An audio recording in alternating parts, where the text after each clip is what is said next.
নমস্কার, আমি শঙ্কু সাত্রা রয়েছে আপনাদের সঙ্গে। প্রতিটা মুহূর্তে নানা অপরাধের ঘটনা আমি আপনাদেরকে দেখাই। আজকে যে কথাটা বলবো কিংবা নির্যাতিত স্বামী কিংবা নির্যাতিত স্বামীর পরিবারের কথা শোনাবো, আপনারা একটু শুনুন। প্রথমে এক বৃদ্ধের অর্থাৎ বৃদ্ধ শ্বশুরের, এক গৃহবধূর বৃদ্ধ শ্বশুরের আকুতি শুনুন, তারপর আপনাদেরকে শোনাবো আরো অনেক কিছু। শুনুন। যে আমার এই 75 বয়স হয়ে চলো, আমি নাকি ওর রাত্রিবেলায় দরজা নক করি? তাহলে আমার ছেলে কি বাড়িতে থাকে না যে আমি ওর বাড়িতে দরজা নক করবো এই বয়সে?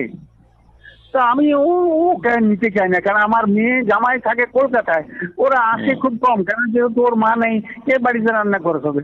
তা ওর জন্য আমার কেস দিয়ে দিয়েছে। আমার ছেলে খুব জোর কত 5-7 হাজার টাকা রোজগার হয়তো হতে পারে।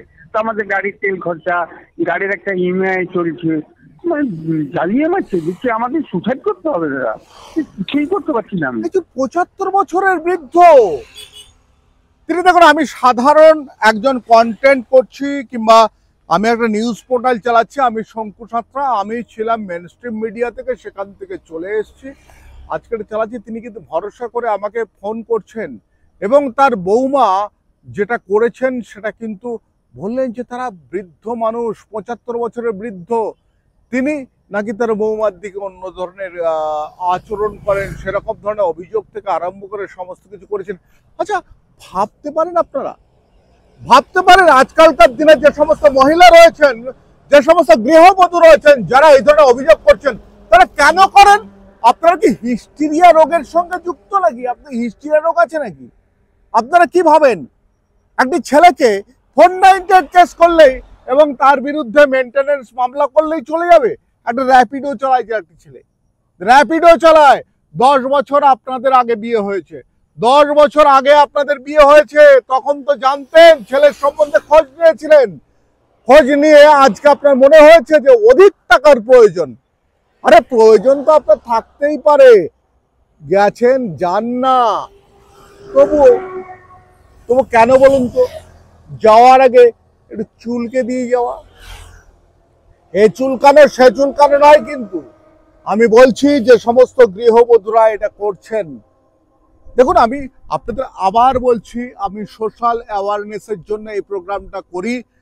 আপনারা একটা জিনিস দেখুন, আজকে যে গৃহবধূ বসে বসে বেশ ভাবছেন এর পেছনে যদি কিছু করা যায়, এ তো আমাদের বিরুদ্ধে বলছে। আমি বলি, আপনি এক সময় শাশুড়ি হবেন, ছেলের কিংবা মেয়ের। আপনি শাশুড়ি হলে আপনি যেটা করবেন আর আপনি যেভাবে ভুগবেন, যদি আপনার ছেলে থাকে, আপনাকে ভুগতেই হবে, ভুগতেই হবে, ভুগতেই হবে।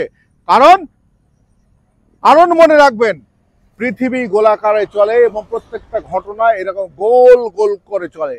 আপনার জীবনে সেরকম সমস্যা আসবেই। আমার দেখা যে এমনও পরিবার রয়েছে, তার মেয়েদের শ্বশুরবাড়ির সংসার করতে দেয়নি, তার ছেলে রয়েছে, সেই সেই ভদ্রলোক ভদ্রমহিলার ছেলে রয়েছে, তার তার ছেলের বউ তাকে ঠিক মতো খেতে দেয় না।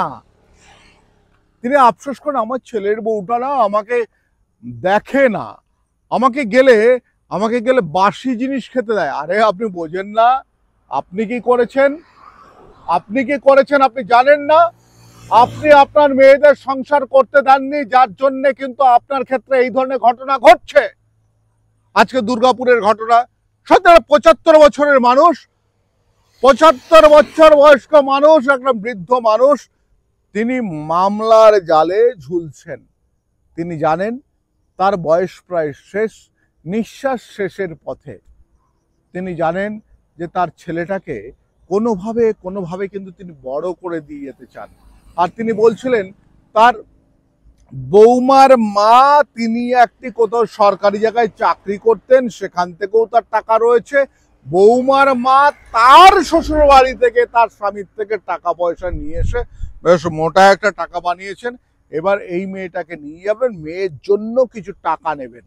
অর্থাৎ this is business, kind of business. এমনও দেখেছি আমরা যে একজন মহিলা 3টি জায়গায় বিয়ে করেছেন, 3টি জায়গাতেই তিনি কিন্তু ডিভোর্সের জন্য টাকা নিয়েছেন।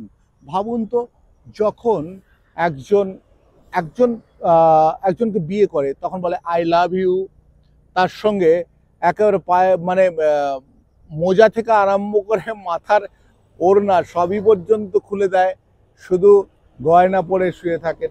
আচ্ছা, এইরকম মহিলারা যারা, দেখুন আপনি মাফ করবেন, সব মহিলাদের নিয়ে কিন্তু আমি বলছি না, এই সমস্ত মহিলারা যারা এক এক করে পুরুষ ফাঁসান, তাদেরকে বিয়ে করেন এবং বিয়ে করে সেখানে কি করেন, সেখানে তাদের থেকে টাকা নেন, একটা ভালো টাকা তারা ব্যাংক ব্যালেন্স করে নেন, সেখান থেকে ইন্টারেস্ট পান, সেই নিয়ে আরো তো অনেক কিছু চলে।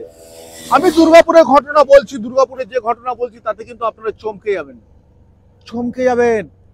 এই ধরনের বিষয় হতে পারে, এই ধরনের বিষয় হতে পারে যে 75 বছর বয়স্ক শ্বশুরকে তারা কি করছে, 75 বছর বয়স্ক শ্বশুরকে ভোগাচ্ছেন। স্বামী সামান্য একটা র্যাপিডো চালায়, সেখান থেকে তার যতটুকু রোজগার হয় সেটা নিয়ে সে সংসার চালায়। তাদের কাছে ডিমান্ড করছে প্রথম 3-2-5 হাজার টাকা।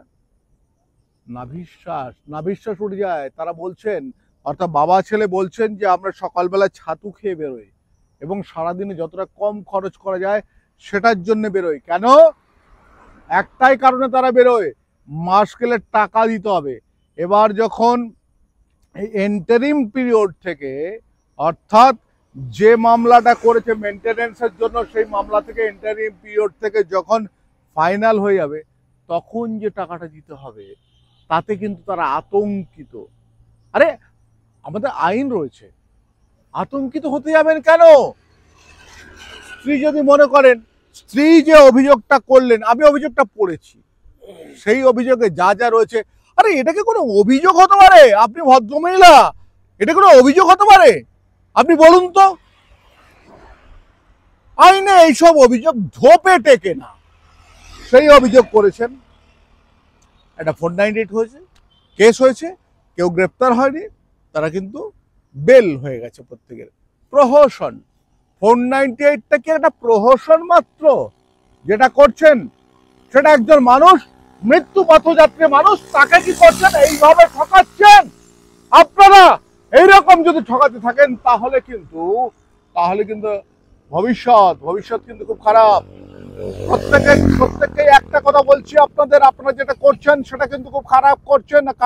কারণ আপনারা যেটা আজকের দিনে যেটা আপনারা বারবার ধরে আপনাদেরকে বলি, 498, 125 সিআরপিসি, হ্যাঁ, এইসব যারা করছেন কিংবা ডিভি একটা যারা মামলা করছেন, তারা জানেন তারা কিন্তু এই আইনটাকে বয়ে নিয়ে চলেছেন শুধুমাত্র টাকা রোজগারের জন্য। আপনি বিয়ে করেছেন, আপনি মহিলা, আপনি এই যে মা, এই দুর্গাপুরের ঘটনা, মা মেয়েকে এরকম সরিয়ে নিয়ে গেছেন। আরে আপনাকে বলি, আপনার মেয়েটা পড়াশোনা করেনি কেন? ভালো চাকরি পাচ্ছে না কেন? একটা চাকরি করার দরকার, আপনারা তো সেটাও করেন না। আপনাদের মা লজ্জা করে না মেয়েকে বিয়ে দিয়ে টাকা রোজগার করা, নিয়ে যাওয়া? দেখুন, আমি যা বলছি সব কিন্তু আমি শুনছি ছেলের বাড়ির অভিযোগ অনুযায়ী আমি বলছি, এবং আমি যা কিছু করছি সেটা কিন্তু সম্পূর্ণ ওই যে মহিলা তিনি যে অভিযোগ করেছিলেন সেই অভিযোগটা পড়ার পর সমস্ত কিছু করছি। ছি ছি ছি ছি ছি ছি ছি ছি ছি। ভাবা যায় আমাদের এই দেশে কি চলছে? ছেলেদের অত পুরুষদের কি করে মান সম্মান নেই? পুরুষদের হয়ে কি কেউ লড়তে পারেন না? পুরুষদের কি কোনোভাবে সেরকম অধিকার নেই বেঁচে থাকার? আজকেও একজন আপনাদের বলছি যে বাদুড়িয়ায় অভিজিৎ নস্কর নামে একটি ছেলে, তিনি কিন্তু সেই তার স্ত্রী থেকে বঞ্চিত এবং যেভাবে তার প্রেশার, তিনি কিন্তু ঘুমের ওষুধ খেয়ে সুইসাইড করবার একটা ট্রাই করেছিলেন। কোনোভাবে আমার কাছে খবর আসার পর আমি বাদুড়িয়া থানায় যাই, সে কয় বেঁচে যায়। আপনি মহিলা, আপনার স্বামীকে টাকা দিতে হবে আপনাকে, আপনার দায়িত্ব জ্ঞান নেই। যাক, এসব বলবো না। তবে এই আইন, কালা আইন বন্ধ হোক কিংবা এটার অ্যামেন্ডমেন্ট হোক, আজ পর্যন্ত যা হয়েছে তাতেও কিন্তু খুশি না কেউ। টাকা প্রত্যেকের রয়েছে, মহিলাদের তারা কিন্তু স্বামীদের যেভাবে অত্যাচার করছে সেই অত্যাচারটা থেকে ঠিক থাকতে হবে। নমস্কার।